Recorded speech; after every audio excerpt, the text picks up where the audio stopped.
That's a good question. Trevor, do you have any idea? No, I can't really speak to that. I mean, I definitely would like to address the point about the raising competition level, though. I think at certain level, 5 years ago, we're looking at $100,000 for the entire team of players, prize money being a huge deal. Now it's multiple millions of dollars. So I think from our standpoint, there's an absolute necessity to look at this in a way that makes sure that we understand that these players are not taking advantage of the systems. They're not creating opportunities. And yeah, amphetamines and others, I mean, depending on the scale and how much, are definitely something we're looking at and working with our partners of the NADA and the World Doping Association to see where we want to go with this. But I think at the end of the day, ignoring this leaves ourselves open to the potential of, consequences down the road. And I think you guys addressed the fact of the age of these players.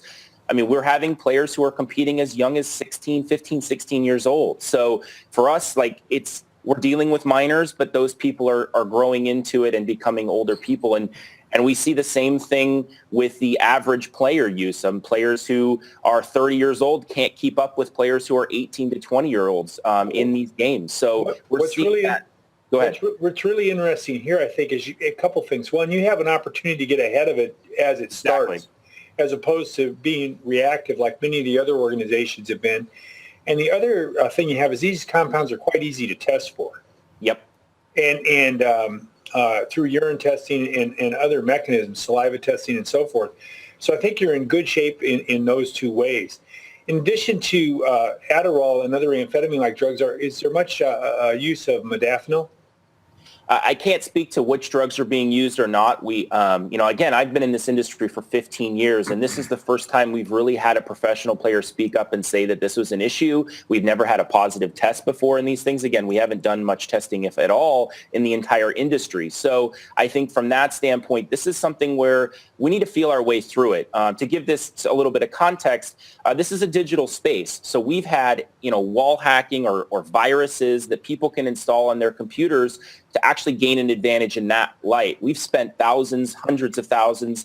We're looking at the numbers that we've spent now in terms of combating those issues. So we have experience with these things. We're confident that we can kind of grow ourselves into this. But as it's been explained, we're not the experts on this. We're going to rely upon our partners to kind of help us in this process. But we're confident that we can develop the rules, the standards from which we can enforce this. And you are working with USADA and WADA, you mentioned? We're working with the World Doping Association, WADA, and we have a meeting with them coming up, and we're working with the national NADA in Germany. This is our first event that we'll be doing is the ESL 1 Cologne event, August 20th to the 23rd. They're in Germany, so they'll be working with us and supporting us in this initial testing. Again, we don't expect the first test here to be the definitive. We're going to grow into a policy, and this is brand new for the entire industry, so trying to get ahead.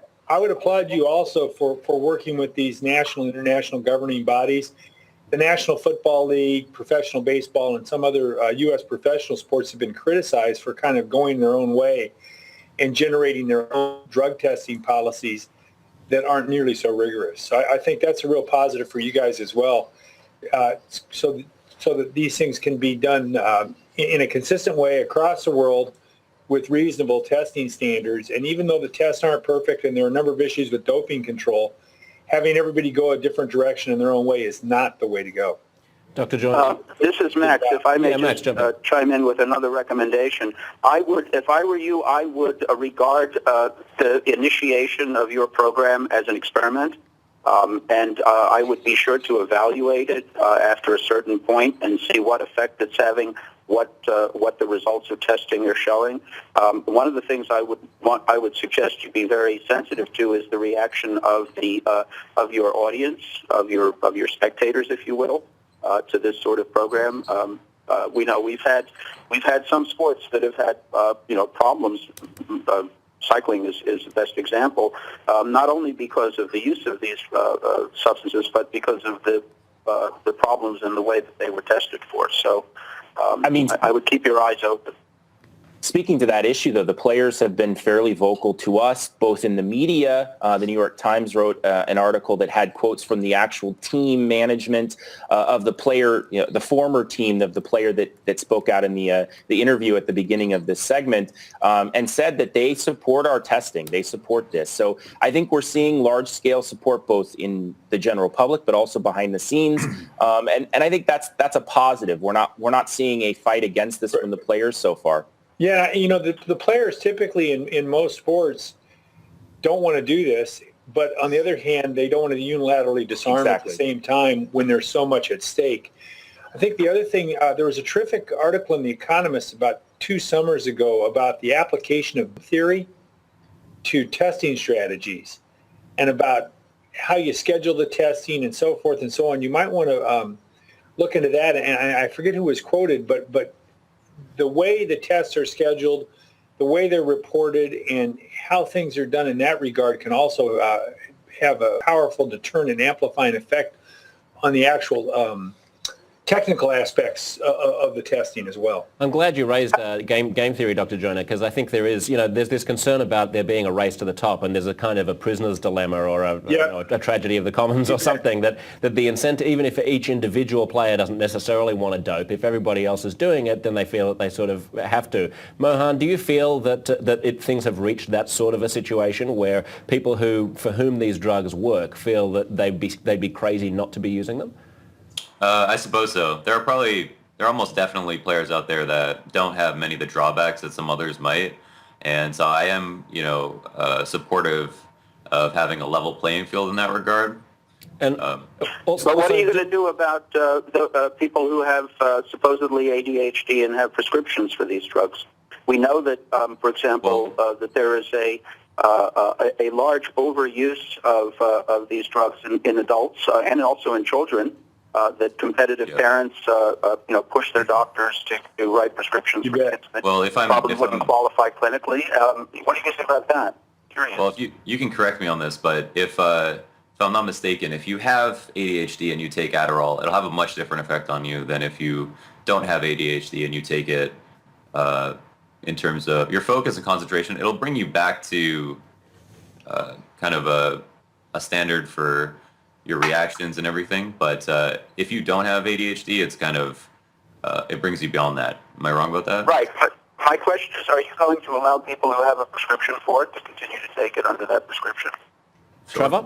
Yeah. So I think from our standpoint, we're definitely looking at this. This is a discussion that we're having with our partners as well in terms of, looking to their guides. I think we also, there is policies in the NFL and other major leagues that have, cutouts for prescriptions, and I think we're looking at that. I don't think we're against, I don't think we're going to say, well, if you have a prescription, you can't use it. I don't think that's our thought process right now, and I think it's something we're going to work through and see. I mean, as we'll have to consult with our partners to see exactly what the best strategy for those prescription people are. The therapeutic use exemption carve-outs are really an area of a lot of concern right now. For example, in track and field, distance running, the recent ProPublica reports on what might or might not be happening with some of the Nike athletes and thyroid medication, for example. But anyways, I think therapeutic use exemptions are something you're really going to have to think about. And I think the other issue here is, at least for ADHD drugs, depending on who you believe, they're probably overprescribed on the order of 2 or 3 or 4 times as much as they should be. Exactly. Yeah, so it's you don't want to create a just a shift and everybody just goes and finds a compliant doctor and gets a prescription. And gets a therapeutic use exemption. Yeah, you probably need to develop some sort of strict criteria for who gets to use these things, if you're going to let them happen at all. It could end up being like the medical marijuana dispensaries that you see along the Venice Beach boardwalk, and everyone walking out with their supposed back pain. Dr. Joyner, you asked earlier about whether or not this is prevalent in poker, and we have an article here from Poker Listings entitled "Weed, Speed, and Smart Pills: A Guide to How Drugs Help and Hurt Your Poker Game," and it quotes a major poker player, a 13-time winner, saying, "There's a drug, I don't know the name of it, but it's something like speed. I'm talking about a really heavy drug. Many many poker players have taken this drug in the past 10 years. Almost all players who took this drug have won $1 or $2 million over a 6 to 8 month period, but then the effect of the drug stopped working, which left many of them with a drug addiction. So we can either take that with a grain of salt, perhaps. But I think that's a... Yep, but I think that's a valuable lesson learned from that. I think that's something that we believe is important. We don't want players to feel like they have to be doing drugs in order to be able to succeed at our events. And I think that's something that if we can get ahead of now and be aggressive in front of, that's better in the long term for the players themselves. And I think that's an important piece for us. But it seems to me like, you guys are doing it right. First, you're trying to get ahead of it. Secondly, you're trying to collaborate with international, national governing bodies so you have a consistent approach. Thirdly, you're lucky you have compounds that are easy to test for. And fourth, you're considering prospectively these issues, these sticky issues like therapeutic use exemptions and things like that. So it seems to me is at least you're not going to make some of the mistakes that have been made by other organizations as they've tried to play catch up. I imagine we'll make a few mistakes eventually, but yeah, I think we'll do our best to iterate on the process and do the best we possibly can. Yeah, I mean, fool me once, shame on you. Fool me twice, shame on me, right? I want to take a look at a couple of comments that our viewers have left as they watch this online. Trentonius says, some drugs could make you much better at games. I don't think it's fair to be competing against a team of people on Adderall, especially if they aren't prescribed. Gaming is becoming a more legitimate competitive sport and needs things like this to make it fair and elevated. But then Ben Teitelbaum, who actually works here, says, with traditional sports, I think there's a deeply rooted conception of pure athletes with extraordinary ability who have naturally trained their bodies to perform at the highest level. Not to disparage gaming, but the prevailing conception might still be friends hanging out on a couch drinking beer and smoking weed. Do you think there's something in our collective psyche that makes performance-enhancing drugs seem worse in traditional sports than in gaming? Anyone want to take that? I think there's a definite difference, though. For example, steroids has a lot to do with your preparation. If you take a cycle of steroids, that's going to benefit you for a long period of time. But when you take Adderall, that's going to benefit you at the time that you use it. Yeah, just bear in mind though that the nostalgia for the so-called clean traditional sports is a myth. I mean, the nostalgia isn't a myth, but athletes have always used whatever they could get their hands on in professional and amateur sports. At least two of us on this call are old enough to have read Ball 4, and their amphetamines were endemic in professional baseball in the 1960s, for example. Sure. By the way, the comment about poker, I'm pretty sure I'm correct that both professional international bridge and chess competition has done something about cognitive enhancements, in particular because they have an ambition to be Olympic sports and they have to therefore comply with the Olympic. Interesting. Well, we'll look into that. I know there's been a partnership with chess and some of the organizations that we're partnering with too. So there is definitely examples in sports that you may not consider traditional. I think the big point of emphasis for a lot of people is they look at a baseball player or a football player and they can see his size, his strength, and that makes a big determination. I don't think that same parallel is necessarily there for esports, but at the same time, too, the skill is. We see the difference. The same players win consistently. We have the same crop of players over and over again, and the turnover is very low.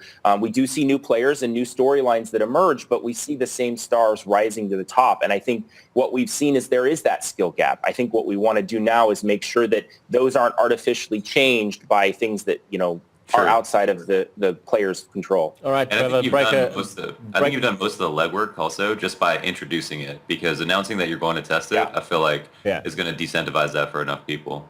Mohan, thanks for joining us. Trevor, break a leg with the implementation policy. Dr. Joyner and Max, great to talk to you guys too. Great conversation. Stay tuned.